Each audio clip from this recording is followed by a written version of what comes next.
네, 오늘은 기독교 핵심 진리 11번째 시간입니다. 주제는 바로 부활이란 무엇인가입니다. 아이들에게 설교하다 보면 이 부활에 대한 주제를 다루어야 할 때가 있습니다.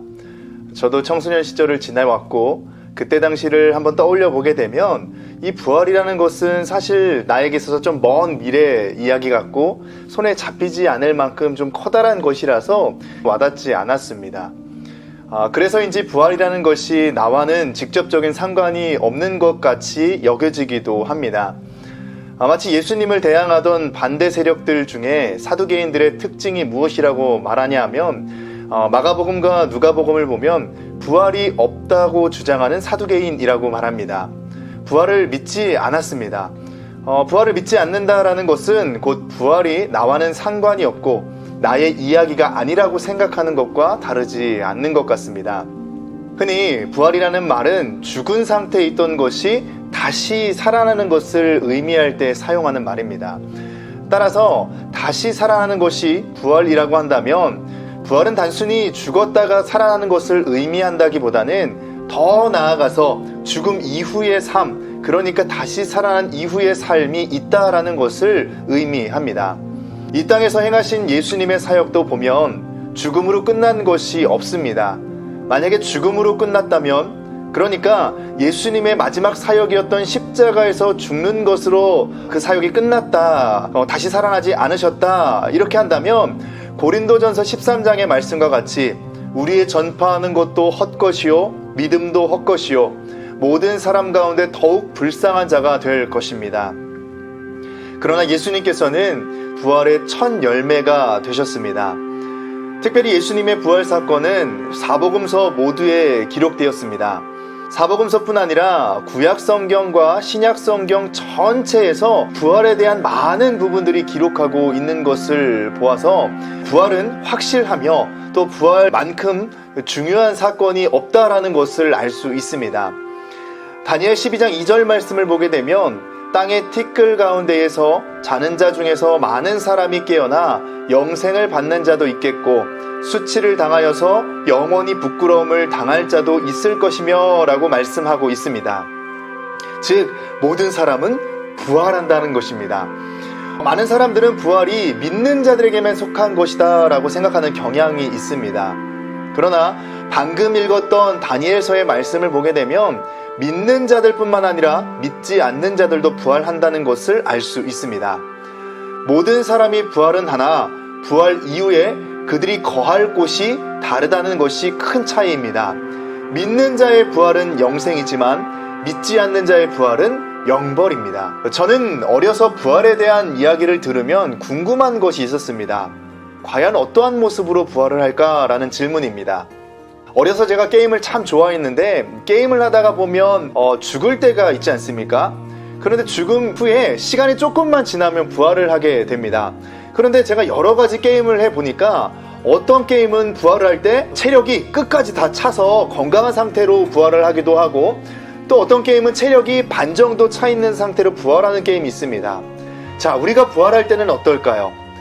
예수 잘 믿는 사람은 체력이 다 차 있는 완전한 상태로 부활을 하고 예수 잘 믿지 않던 사람은 괘씸죄가 적용이 되어서 체력은 간당간당한 상태로 부활을 하게 되는 것일까요? 이에 대해 성경은 우리가 부활할 때 어떤 상태로 부활하게 될지에 대해서 여러 가지 사건을 통해서 보여주기도 하고 직접적으로 예수님께서 자기 자신을 통하여서 보여주셨습니다. 예수님께서 공생의 사역을 하실 때에 수많은 사람들이 예수님 곁으로 다 몰려들었습니다. 뿐만 아니라 예수님께서도 또한 사람들을 찾아가셨는데 예수님을 찾아왔던 대부분의 사람들, 또 예수님이 찾아가셨던 사람들은 어떤 사람들이었습니까?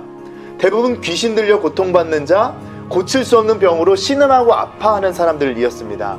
예수님께서 귀신 들린 자를 자유케 하시고 병든 자들로 회복시켜 주심으로 완전한 회복을 통하여서 그들에게 새로운 삶을 살게 하신 사건, 그것은 어쩌면 죽은 인생 같은 그들을 새로운 인생으로 바꾸신 부활을 단편적으로 우리에게 보여주시는 사건이라고 할 수 있습니다.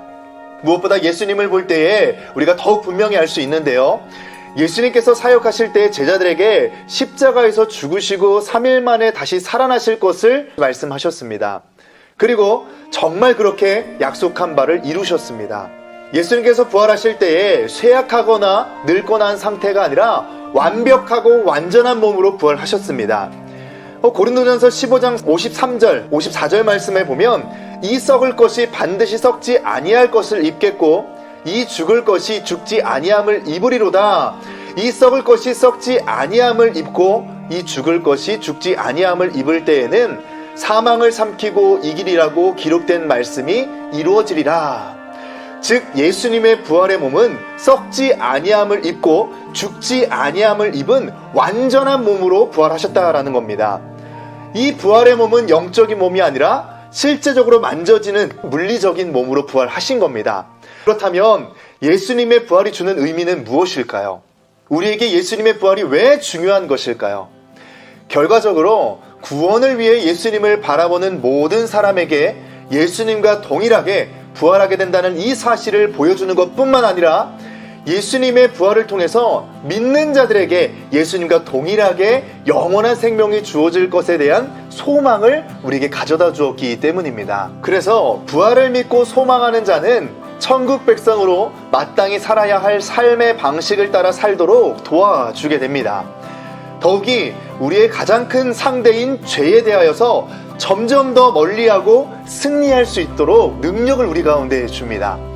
그래서 로마서 6장 11절 말씀에는 부활을 믿는 우리가 죄에 대하여서 이미 죽은 자다라고 말씀을 합니다. 더 나아가서 부활의 능력은 우리와 하나님과의 바른 관계를 맺게 합니다. 로마서 4장 25절 말씀을 보시면 예수는 우리가 범죄한 것 때문에 내줌이 되고 또한 우리를 의롭다 하시기 위하여 살아나셨느니라 라고 말씀하고 있습니다. 범죄함으로 깨어진 하나님과의 관계를 예수님이 죽으시고 부활하심을 통하여 다시 회복시켜 주신 겁니다.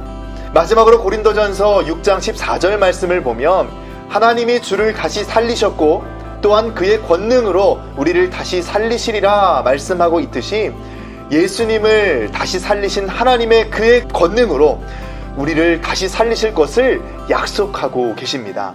이처럼 예수님의 부활은 단순히 우리가 놀랄 만한 놀라운 기적을 넘어서서 실제적으로 우리가 경험하게 될 사건입니다. 아니, 이미 우리는 우리 삶 속에서 죄로 죽은 우리를 용서하시고 병든 육체를 치유하시며 막힌 담을 완전히 무너뜨리시는 부활을 경험하고 있고 훗날 부족함이 전혀 없는 완전한 부활을 경험하고 누리게 될 것입니다.